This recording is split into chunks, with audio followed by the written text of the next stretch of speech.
Hello chess friends. Today we are examining some engine-like punishment that Magnus Carlsen doled out on poor Vincent Keymer in round 2 of the ongoing Tata Steel Tournament. Under relentless pressure by Carlsen, Keymer's only crime was that he played like a human being, and it required only 3 of these subtle inaccuracies to nudge him past the point of no return by move 19, like the imperceptible crossing of the event horizon when heading straight into a black hole.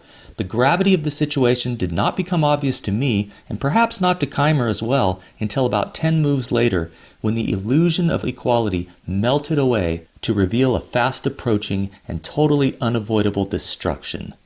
So with that said, enjoy the game. Vincent Keymer with the white pieces begins the game with d4, and from Carlsen we have a King's Indian defense with knight to f6, c4, g6, knight to c3, and d5 striking in the center, inviting Keymer to eliminate one of his central pawns, after which Carlsen would only have 1 central pawn versus Keymer's 2. So the most popular line here goes c takes d5, knight takes, and then e4 attacking the knight. But Keymer opts for the second most popular move. He plays knight to f3, developing a piece and controlling more of the center. Bishop g7 from Carlsen, and now bishop g5 comes with the threat to win the d5 pawn by removing its defender. Carlsen deals with this by playing knight to e4. And if you think you can still win that d5 pawn as white, you would be wrong, because after knight takes d5, knight takes g5, knight takes g5, e6 is a double attack. White loses a piece. You also would not want to take the knight on e4, because after knight takes e4, d takes e4, this knight's going to have to move, and then you're losing your d pawn. You can't go to e5 because f6 is a fork. So Keymer prudently backs up with the bishop, bishop to f4. Now we have knight takes c3, b takes c3, landing white with a slightly damaged pawn structure. Now the most popular moves for black in this position are either c5, d takes c4, or castles, but Carlsen plays a relatively rare move, c6, probably an attempt to avoid mainline opening theory and get to an original position sooner rather than later. Keymer plays e3, opening the diagonal for the development of his light squared bishop. Carlsen castles, and now queen b3, eyeing the b7 square, so Carlsen's bishop is tied down to defending for the moment and cannot develop. Carlsen deals with this by playing queen to a5, with a counterattack, meaning the white queen is tied down to defending against queen takes c3 check, which would be a fork of the king and rook. Keymer plays bishop to e2, good developing move. You might be wondering why not move the bishop to d3 instead.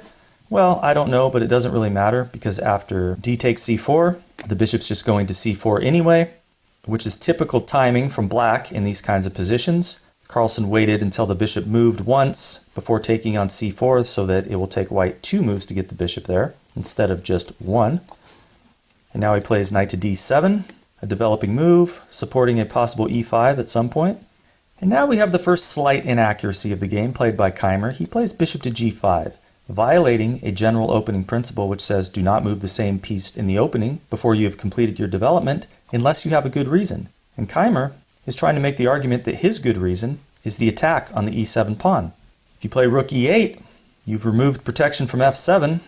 That pawn will be captured with check. But Carlsen has a good defense here with the move b5. Now if white were to take on e7, b takes c4 comes with an attack on the queen. So white is losing material in that variation. So the white bishop needs to back up. Keymer plays bishop to e2. And now Carlsen's free to defend the e7 pawn with his rook, since there's no more threat of bishop takes f7. And after these couple of moves, Carlsen has improved the position of his rook. It's now supporting a possible pawn break in the center, and he's gained space on the queen side. And all Keymer has really gained is a bishop on g5 instead of f4. Hard to see how that's really a significant improvement. So better than that move bishop g5 would have been just to simply castle, which is what Keymer does now. Carlsen plays knight to b6, opening the diagonal for his light squared bishop, and eyeing some sensitive white squares. Keymer now plays e4, achieving what is known as the ideal pawn center. Pawns on d4 and e4. Perhaps he's already anticipating that Carlsen will play c5, after which he's planning on responding d5, and that pawn will have the necessary support, being protected by the pawn on e4. Bishop to e6 from Carlsen, attacking the queen, which drops back to c2, and now c5. And Keymer is able to play d5 because of this move e4. But this may not have been his best move in this position. The engine likes d takes c5 better, which looks very scary. After knight to a4, and look at all these pieces converging on the c pawn, which is pinned, you can't move it forward, or the bishop's taking the rook. But white actually has an equal position here with the move knight to d4, counterattack on the b pawn with the knight and bishop, also hitting the bishop on e6, and I'll show you just one variation which is kind of nice. Knight takes c3, white should play knight takes e6, and then there follows knight takes e2 check, queen takes, bishop takes a1, rook takes a1, f takes e6. Black is up a full exchange, but the engine says the position is about equal after rook c1, probably because white has this strong passed pawn, and black has these weak dark squares around the king, which may be exploited by white's dark squared bishop, which remains on the board. So this may have been the best option for Keymer. But he pushes forward with d5, attacking Carlsen's bishop, which goes to g4. And now we have the second inaccuracy of the game, bishop d2, defending the c3 pawn, which black was threatening to win, but this is not how you should defend it. Rook a to c1 was better, because this bishop had some use on g5 at this point, demonstrated after Carlsen's next move, which is e6. Here, if the bishop was still on g5, white could get away with d6, because the bishop would be covering d8, and that pawn could not be immediately attacked with the rook. So black could try to kick the bishop off g5, but then it drops back to e3, targeting c5, and white is getting activity with that bishop, instead of placing it in a purely defensive role on d2. So after this move e6 by Carlsen, we have the third and most likely the fatal error by Vincent Keymer. He plays the logical-looking rook a to b1. Carlsen is threatening to win his d5 pawn, so he's counterattacking on b5 with the bishop and rook. But the best chance would have been the move h3, which would have forced Carlsen to capture the knight on f3. You know, if you move the bishop back, you're getting trapped. So after bishop takes f3, bishop takes f3, now this bishop is more active on a better square, opposite black's rook on a8, and defending d5. And the engine still thinks black is much better here, but maybe white can survive this. But it seems that after rook a to b1, and Carlsen's response c4, the engine's saying it's about 1.6 pawns in black's favor at this point.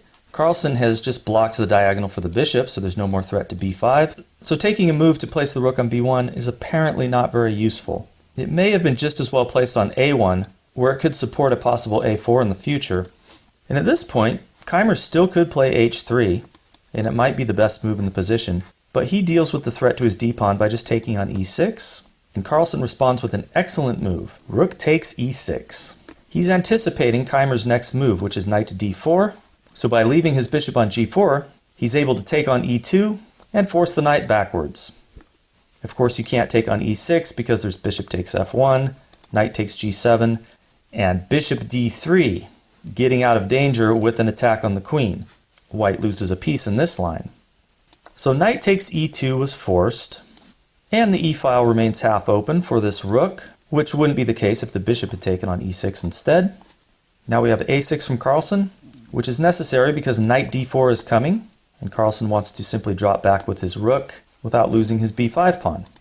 Now we got rook f to e1 from Keymer, and knight a4 from Carlsen, increasing the pressure on this weak c pawn, but more significantly, looking to reroute to c5, where the knight will be eyeing that juicy d3 square.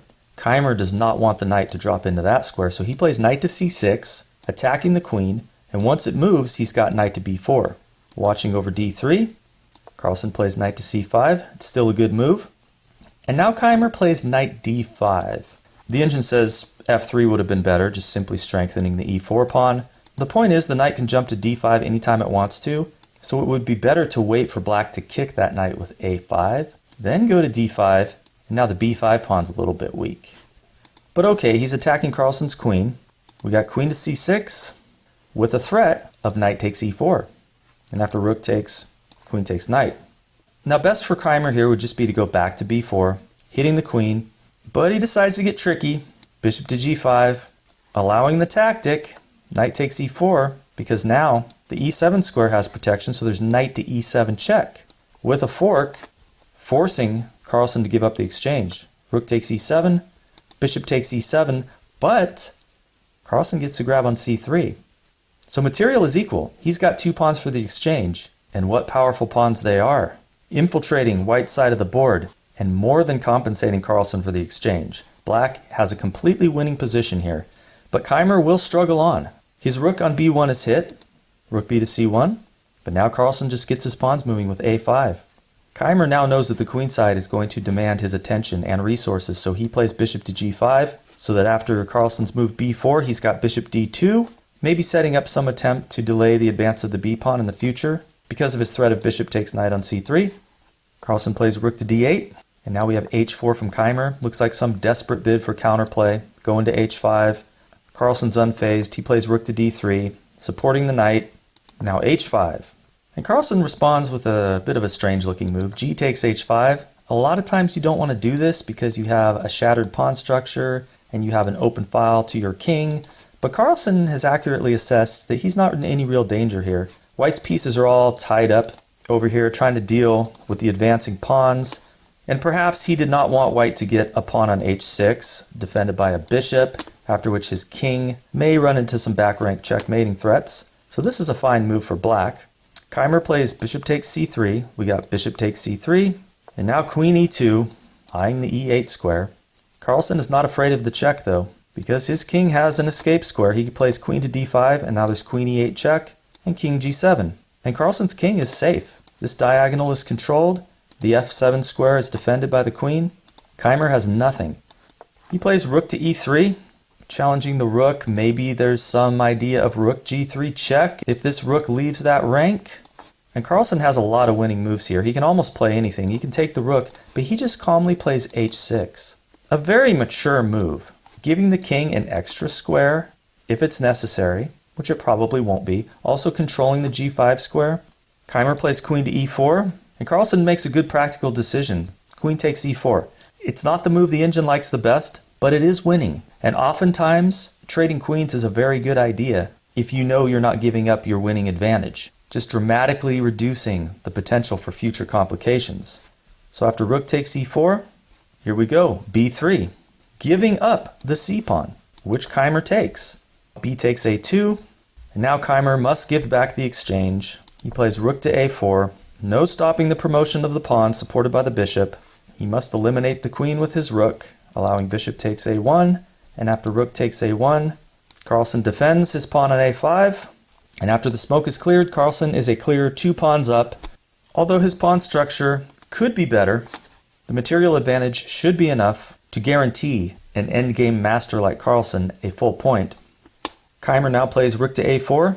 He wants to try to blockade the passed pawn if he can, and here comes Carlsen's king towards the center, looking to come aid that pawn's advancement.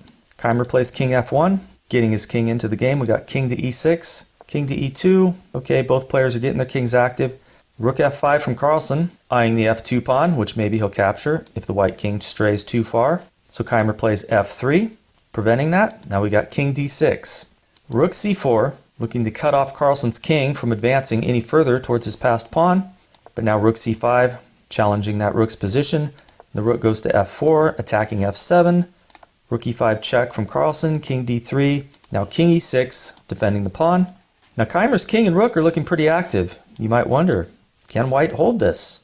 The engine says no, and Carlsen will demonstrate why. We got rook to a4, king to f6. Now Carlsen has a new idea. He's looking to play on the king side. After rook f4 check, he plays king to g6. He knows it's going to be too difficult to advance this pawn, but he has a pawn majority on this side of the board, which he's going to try to do something with. We got rook to a4. Keymer's just shuffling back and forth, hoping that Carlsen won't find the correct way forward, but he does. He plays rook to g5. He doesn't mind trading off his a5 pawn for the g2 pawn, because then he'll have these 2 passed pawns in the h-file, and he'll still be able to win. Keymer, realizing that, defends the pawn with rook to a2. Now Carlsen plays a nice move, rook to e5. Cuts off Keymer's king from coming to the king side. The rook goes back to a4. We got f6 now. Looks like a bit of a waiting move. And at this point, Keymer decides to go for the pawn trade. He plays g3, and after Carlsen attacks that pawn with rook g5, he plays king to e3, allowing Carlsen to take on g3, meaning he gets to grab the a5 pawn. Now I want to back up for just a moment and show you what would have happened if Keymer didn't go for this variation and instead kept shuffling his rook around, let's say rook to a2. What Carlsen would have done is continued to play on the king side with h4, and if the rook keeps trying to go back and forth, he's going to do something like this, put a rook on g5, so that rook's tied down to defense, And then if the king starts moving in, he can push that pawn forward. Maybe the king defends like this, then we can get the rook behind the pawn. Now this rook's stuck over here, and eventually Carlsen's going to be able to win by infiltrating to g3 with his king, trading off the h-pawn, and then this pawn's running. So maybe Keymer foresaw something similar to that, realized it was hopeless, and decided to go for this pawn trade, which was equally hopeless. After rook takes g3, rook takes a5, here comes the h-pawn. Keymer plays rook to a8, maybe looking to check the king from behind, cause Carlsen some inconvenience, but he's got the h5 square now. He just plays the king to h5. We got king to f2, holding up the advancement of the pawn, lest the rook be captured. Carlsen backs up to g6 with his rook. Keymer throws in a check. It's blocked with the rook. Rook to a3, and here comes the h-pawn. Free to advance. Keymer makes one more move, f4, attacking Carlsen's rook, which moves to g2 with check, after which Keymer resigns.